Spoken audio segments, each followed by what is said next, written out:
Estás escuchando una producción de Lowpod.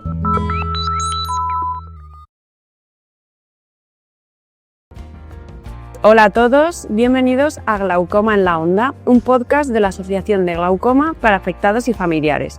Hoy tenemos con nosotros a Paqui, una paciente de glaucoma y asociada de AGAF, que es mucho más que eso. Es un ejemplo de afrontar la enfermedad e intentar seguir llevando una vida lo más normal posible. Bienvenida, Paqui. Hola, muy buenas. Gracias a vosotros por la labor que estáis haciendo tan estupenda a través de AGAF. Muchas gracias.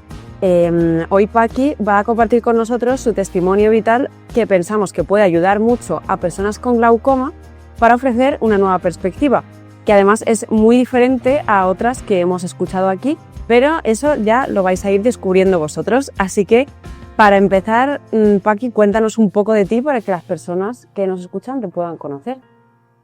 Muy bien, pues nada, como sabéis, mi nombre es Paqui y tengo 62 años, además recién cumpliditos, del día 8, y tengo 2 hijos y tengo 2 nietas de 5 y 9 años, y mi glaucoma es de ángulo abierto, está diagnosticado desde que tenía 30 años, con lo cual ya son 32 años padeciendo la enfermedad. Y bueno, pues está complicado con una degeneración macular debido a mi miopía magna. Y bueno, pues con mis problemas de visión y con mis limitaciones, pero bien, ahora mismo solo convivimos mi marido y yo en casa. Y bueno, pues tengo ayuda un día a la semana y el resto del tiempo yo pues hago mis labores y mis cosas por mí misma. Y me desenvuelvo independiente. Sin más. Cuando mencionas que te desenvuelves independientemente, ¿actualmente trabajas? ¿Puedes tener un trabajo? No, yo tengo una incapacidad permanente absoluta desde los 40 años y no puedo trabajar. Trabajar no. Independiente me refiero a que si, por ejemplo, si el día está luminoso, yo puedo coger el autobús con dificultad y tal, pero bueno, voy haciendo mi vida, voy al médico, hago mis tareas cotidianas, mi comida, mis cosas de la casa, las limpiezas, la plancha, aunque eso, como decía, tengo la ayuda un día a la semana de lo más gordo y luego el mantenimiento lo voy haciendo yo. Mi marido está trabajando todo el día prácticamente, con lo cual estoy sola mucho tiempo en la casa. Claro, justo te iba a preguntar que en qué aspectos has notado que te ha influido más el glaucoma conforme ha ido también evolucionando.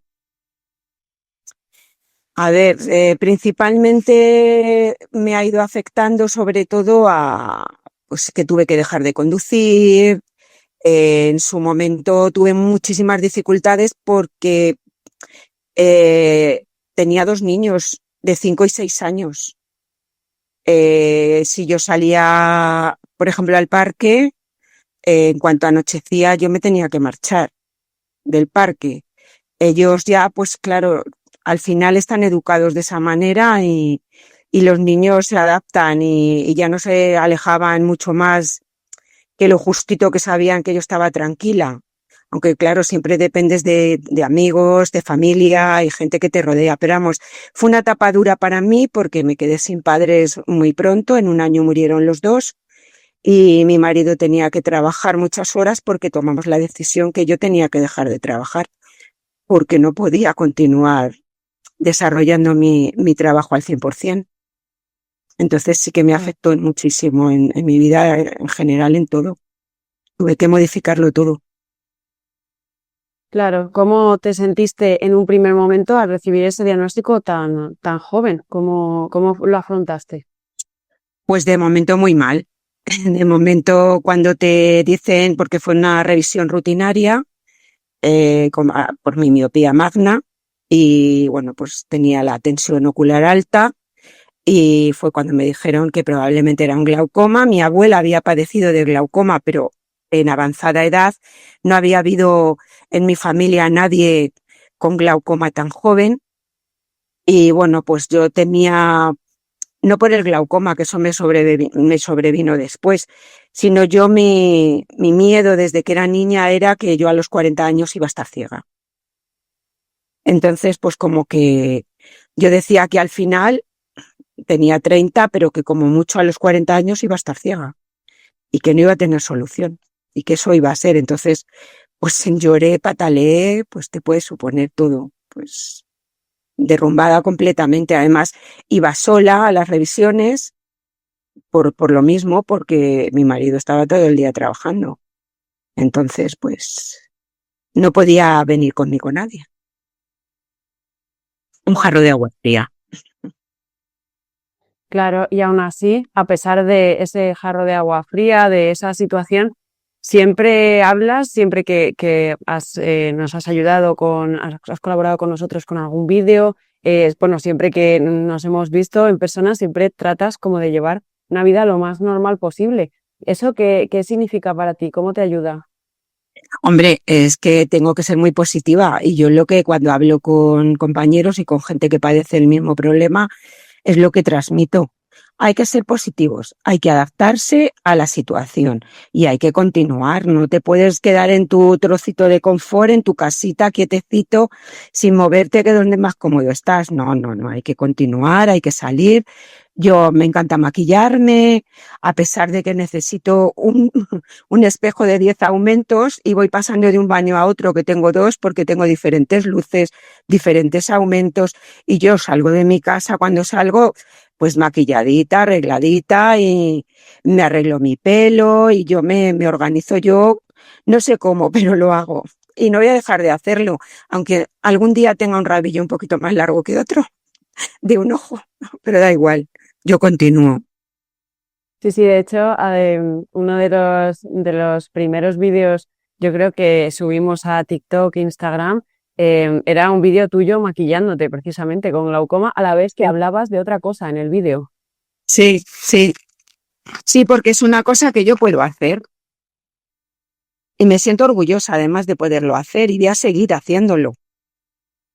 Claro, claro, has ido adaptando, imagino, actividades rutinarias poco a poco para poder ir Sí, llevando esto claro, a cabo. sí. Y eso que bueno, pues como va disminuyendo, lo que pasa que bueno, yo, entre comillas, tengo suerte porque mi glaucoma está estable. Tengo una cirugía y llevo tratamiento de 3 tipos de colirios, mañana y noche. Pero de momento mi tensión está estable y bueno, el glaucoma, dentro de que lleva su progreso, porque eso es complicado, porque no mantienes la tensión siempre la misma a lo largo del día, puedes tener los picos dependiendo de muchas cosas. Pero mi degeneración macular también me quita visión, con lo cual se me unen con las patologías, la miopía magna, que ya tienes dificultades de visión. Si encima tengo toda la visión periférica mal, en el ojo no veo ya, en el ojo, además de que la visión periférica está mal, la mácula, la parte central de la retina, ha desaparecido, pues tengo, como me dijo un optometrista, amigo mío, en un campo de espinos te han crecido 3 rosas y has tenido esa suerte porque por esas 3 rosas es por donde ves. Entonces, Pero, estoy contenta. Dentro de, estoy contenta. claro, es que encima eso es una combinación de patologías muy común, pero complicada, porque afecta a la visión central y periférica a la vez, claro. Claro, así es, Pues sí, así es. muy complicado. ¿Y qué te ha ayudado a intentar adaptarte, llevar una vida más normal, sobreponerte al glaucoma? A ver, yo he necesitado ayuda psicológica, o sea, de profesionales la he necesitado, pero también es verdad que tengo a mi marido, llevo 40 años casada y 44 años con él, con lo cual eso es un apoyo, vamos, fundamental. Y mis hijos, pues desde niños. Por la situación de mi vida, los tuve muy joven, con 23 años tuve al mayor y con 25 tuve a la pequeña, con lo cual, con 30 ya los tenía cuando me diagnostican esto. ya no puedo tener más hijos. El especialista me dice que debido al problema que tengo entre unas cosas y otras, no puedo hacer esfuerzos ni mil cosas. Y entonces me dicen que hijos ya no puedo tener más. Con lo cual dije, bueno, por lo menos ya los tengo. A partir de aquí vamos a ver qué vamos haciendo. Y bueno, pues eso, que te tienes que adaptar y tienes que ir tirando y mis hijos pues se han acostumbrado también desde muy pequeños pues a que me tienen que ayudar. Es que eran pequeñitos y ellos sabían que caía la tarde y ya no se podían alejar de mí en el parque. En las tareas del colegio pasaba lo mismo. Teníamos que buscar la zona más luminosa. Ellos tenían que ayudarme a todo desde muy pequeños. Y es más, ahora mis nietas con 9 y 5 años hacen lo mismo. Están educados desde el inicio de su vida. Acompañarme al cuarto de baño, así vamos a cualquier sitio que hay mucha gente. Ellas están siempre a mi lado y siempre ayudándome. Además es que es muy curioso porque no hablan, no te lo dicen, nadie se entera. Simplemente te prestan la ayuda. Claro, lo tienen ya automatizado. Sí, es muy curioso y con mis hijos pasó igual. Claro. Claro, es que el papel de precisamente desde AGAF siempre, pues somos Asociación de Glaucoma para Afectados y Familiares, porque la familia es pues, un apoyo y bueno, y requieren también cierta adaptación, cierta formación a veces también, porque es una adaptación grande, es un cambio. Hombre, por supuesto, a mí la asociación también me ha ayudado muchísimo. O sea, si Delfina ha sido desde el minuto 1, siempre ha estado ahí y hemos podido recurrir a ella desde siempre. Yo desde siempre, porque ha ido cambiando la directiva y ella ha seguido ahí desde que yo estoy. O sea, que ella no se ha movido. Sí, y seguramente seguirá. Por eso, ahí la Pero tenemos vamos, siempre. sí, desde luego. Entonces, ¿tú crees que esa salud emocional de la que hablas es tan importante o casi tan importante como lo que es la salud física, lo que es el tratamiento? Hombre, por supuesto, tienen que ir a la par. Además, es que debería de ser igual que cuando hay una catástrofe o cuando hay, por ejemplo, una enfermedad de cáncer que está asociado a psicólogos. Siempre hay un equipo psicológico al lado. Nosotros nos lo diagnostican, sales de la consulta, hasta luego, échate estas 1.500 gotas que tienen 3.000 efectos secundarios y bueno, y vamos a ver qué va pasando. Y no hay ayudas de nada, ni apoyos de nada. Te encuentras, pues eso, no sabes bien lo que es la enfermedad, no sabes qué consecuencias te puede traer, a qué plazo, a largo, corto plazo, puedes tener complicaciones, no tienes nada de ayuda, nada en ese aspecto. Entonces, sería, vamos, fundamental que estuviera unido una cosa con la otra. Claro, sería muy importante visibilizar no solamente el impacto físico, sino el impacto psicológico del glaucoma, los microduelos de los que hemos hablado en otras Siempre, ocasiones. sí. Claro, en eso estamos, intentando visibilizarlo lo que podemos. Eso es. Y lo conseguiremos. Claro, hombre, por supuesto. ¿Y qué ha significado para ti o qué ha supuesto para ti compartir experiencias con otras personas con glaucoma, como mencionabas antes? Pues mira, eso es muy importante, porque además yo me siento fenomenal, me hace sentir muy bien. Entonces, lo hago de verdad, de corazón y con gusto, porque me hubiera gustado que alguien hubiera estado a mi lado. Y yo en un primer momento no lo tuve, hasta que conocí la asociación. Pero estuve unos años, justo los primeros años, que no tenía contacto con nadie. De nada, no tenía ni idea. Y eso hubiese sido, vamos, fundamental. Pero bueno, por eso yo ahora me esfuerzo para ayudar a todo el mundo, aparte que es que nos vamos a comprender, porque tenemos una visión tan especial que por mucho que estéis al lado y conviváis con nosotros y estéis con nosotros, nunca vais a saber cómo vemos. Claro. Porque cuando dicen, es que veo una moneda caer al suelo, pero no veo una torre a mi izquierda que mide 2 metros, eso no lo sabemos nosotros, lo sentimos nosotros, lo entendemos nosotros, pero la persona que está al lado sí tiene baja visión, sí, no ve bien, pero ¿cómo puede ser que vea esto tan diminuto y esto otro se haya chocado contra ello? Claro, Entonces, eso ayuda un montón, porque nos entendemos, sabemos que no es que cuando te dice alguien, es que resulta que a mí me empiezan a desaparecer las cosas. Y dices, no, no te desaparecen las cosas. Mueve la cabeza, búscala. Está, no desaparece. Es que no está en tu centro, en tu visión. Ha desaparecido de tu visión, pero no ha desaparecido de donde estaba. claro. Entonces solo lo entendemos los que lo tenemos. Y yo Claro. te lo explico y tú lo puedes comprender, lo que yo te estoy explicando, y lo puedes entender perfectamente. Pero no, no es lo mismo. Claro, es que ese apoyo mutuo es que es muy necesario, desde luego. Eso es. Mucho, eso Y, es, vamos. y dirías que tu experiencia estos primeros años que no conocías la asociación, a lo mejor ha podido ser lo que te ha impulsado a formar parte de una manera muy activa de la asociación. Probablemente sí. Y también es verdad que al principio cuando yo me asocié tampoco tenía el tiempo que tengo ahora. Cuando yo me asocié, mis hijos adolescentes, en fin, era una etapa complicada, difícil, con mucha tarea. Tuve que además buscarme una empresa especial de empleo porque mi obsesión era terminar de cotizar porque sabía lo que se me avecinaba y yo quería tener mi pensión. Yo no quería ser una carga económica para mi familia. Yo sabía que iba a necesitar ayuda. Ayuda en las tareas de casa, ayuda psicológica que tendríamos que pedir seguramente privada, porque en la seguridad social te la darán cuando te la den, el tiempo que te la den, porque está así la cosa. Y yo necesitaría económicamente ayudas pues de baja visión, como son flexos, gafas especiales, filtros y demás, y yo no quería ser una carga en la economía familiar.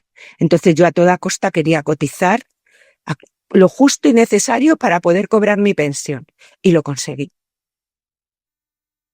¿Y cómo lo conseguiste? ¿Cómo fue el proceso? Pues en una empresa especial de empleo me contrataron, estuve trabajando en el Corte Inglés, pero por una firma. También ahí pasé mis dificultades, porque piensa que el Corte Inglés tenías que tener una imagen y yo tenía una graduación importante. Claro. Entonces yo tenía que estar físicamente mejor que el resto, Mm, siempre. claro. Entonces a mí ahí tuve también mis dificultades, pero igual me contrataron. Era una empresa especial de manos y uñas. Y bueno, pues tanto no tenía yo que mostrar mi cara, más bien eran mis manos. Entonces, pues bueno, ahí me esforcé y estuve los años que pude, estuve casi 5 años y me echaron por mis problemas de visión. Fíjate, qué Jolín. cosas. Pero bueno, así fue. Tuve que darme de baja por desprendimientos de líquido, o sea, de desprendimientos de vítreo y por problemas de alguna fisura en la retina, en fin, por una serie de problemas que ellos ya sabían que tenía, puesto que yo ya tenía una minusvalía y ellos recibían una subvención para poder que yo tuviera más tiempo, o sea, yo necesitaba más horas para ir al médico o yo necesitaba más días porque necesitaba reposo y eso ya eran conscientes ellos de todo. Sin embargo, me echaron o me invitaron a irme, no lo sé muy bien cómo expresarlo. Y nada, aguanté el año de paro y mi doctora de cabecera me decía, tienes ya, tengo que instar la incapacidad. Y yo decía, no, tenemos que esperar un poco más, yo tengo que intentar buscar otra cosa para que no esté tan... Es que estaba justo el tiempo, estaba tan justito que me contó hasta los meses de vacaciones. O sea, era justito, date cuenta que tenía 40 años. Claro, claro. Entonces, lo tuve difícil, pero al final sí, mira, lo conseguí. Me instaron la incapacidad y lógicamente me la dieron en unos meses, no tuve ningún problema. ¿Crees que nos debería mejorar el proceso de integración de personas, sobre todo Por supuesto. discapacidades que a lo mejor Que no no son se tan ven. conocidas? Claro, Que no se ven. sí, exacto, claro, Porque yo tenía compañeras que a lo mejor tenían solo un pulmón. En mi caso era la vista, pero había compañeras que tenían otros problemas. Y no se veía el problema que tenían, pero tenían una discapacidad. Y tenían los mismos problemas que yo y que todas estábamos igual. Querían que rindiéramos al 150% y no al 80%. No, pues teníamos que rendir al 150%. Y eso no sé hoy en día cómo estará, pero desde luego te hablo de hace 30 años y estaba bastante mal. la integración. Yo creo que es una asignatura un poco pendiente, aunque está mejorando a pasos agigantados, pero es verdad que es una asignatura un poco pendiente. Y en todo este proceso, ¿qué podrías decir que has descubierto de ti misma? Pues que creo que soy más fuerte de lo que pensaba. Yo pensaba que no iba a poder, pero sí. He podido cumplir mis objetivos y continuar. Eso es lo más importante, continuar. Y disfrutar mucho de todo lo que pueda. Y lo que no pueda, pues no pasa nada, se sustituye por otras cosas. Se adapta, claro. Uh-huh. Te adaptas o sustituyes. ¿Qué pasa? ¿Que no puedo ver el mar? No pasa nada, pero la brisa la siento. Sustituyo. Exacto. Y ya está, y así. ¿Y qué le dirías ahora mismo a una persona con glaucoma, probablemente que la han diagnosticado hace poco, que se siente sola o que se siente desbordada? Hombre, lo primero le aconsejaría desde luego que se asociara, que se uniera a nosotros, que tendría ahí mucho apoyo y mucha ayuda. Eso sería lo primero que le diría. Y a continuación, que no todo el mundo con glaucoma se queda ciego. Que no. Que hay mucha gente que sí, y hay otra mucha gente que, mira, yo sí llevo años y tengo mi restito visual y puedo continuar viviendo y puedo continuar yendo sola a los sitios y todavía me manejo relativamente. Y llevo un montón de años. No tienes por qué quedarte ciega. Hay gente que lleva muchísimos años y no se le complica mucho con otras cosas. Puede perfectamente estar de por vida con su glaucoma, con su tratamiento, con su cirugía o con sus cosas, sin tener que quedarse ciega total, porque es el miedo que tenemos. Es ese pánico de seguir perdiendo visión y decir, me voy a quedar ciega. Que tampoco pasaría nada, porque al final te tendrías que adaptar. Lo que pasa que eso sería ya muy duro. Y no todo, yo no me lo quiero ni plantear, así que prefiero dejar el tema. Mejor. Sí. Claro, precisamente una de las razones por las que nos parecía muy interesante tu punto de vista es porque al final, pues claro, lógicamente tiendes a visibilizar más casos más extremos, pérdidas de visión muy grande, personas que al final pues se han quedado ciegas, pero también hay otra perspectiva del glaucoma y es pues que hay una pérdida de visión progresiva, pero que no tiene por qué acabar tu vida ahí tampoco. No tienes por qué. Yo tengo peor visión porque lo tengo complicado con las otras patologías. Si no con el glaucoma, bueno, pues tendría mis dificultades por tener la falta, mis lesiones periféricas y tener ese nervio óptico dañado, pero tendría mucho mejor visión si yo no tuviera la maculopatía. Claro. Entonces habrá gente que solo tenga glaucoma, que no le pase lo que a mí. No tiene por qué tener 2 o 3 patologías graves. Exacto. Y un poco para terminar, ¿cómo te ves tú a ti misma en comparación a cuando te diagnosticaron? Hombre, con bastante menos visión, desde luego. Por supuesto. Eso desde luego. pero mucho más optimista, aparte que, bueno, es que date cuenta que de 30 años a 62, pues eso, la vida te ha dado estacazos de todas las clases, de todas las maneras y de todos los colores, con lo cual es la vida, tal cual te venga. Y no es fácil, nunca es fácil, para nadie. Lo que pasa que, bueno, hay gente que tenemos más obstáculos unos que otros, y los que nos encontramos más pedruscos en el camino, pues tenemos que saltarlos. Y a veces tienes que gatear por ellos para poder salir. Pero bueno, hay que tener fuerza y energía para continuar. Y eso es lo que siempre aconsejo, positividad. Pues con este mensaje, que además es muy chulo y muy bonito, despedimos este episodio. Muchas gracias, Paqui, por tu testimonio, por estar siempre dispuesta a ayudar, además de verdad, y por ofrecernos otro punto de vista con respecto al glaucoma. Pues muchas gracias a vosotros y a vuestra disposición, ya lo sabéis. Muchas gracias a ti. Un saludito a todos. Cada vez son más las marcas que apuestan por el podcast como herramienta de comunicación. Pero, ¿qué ventajas tiene?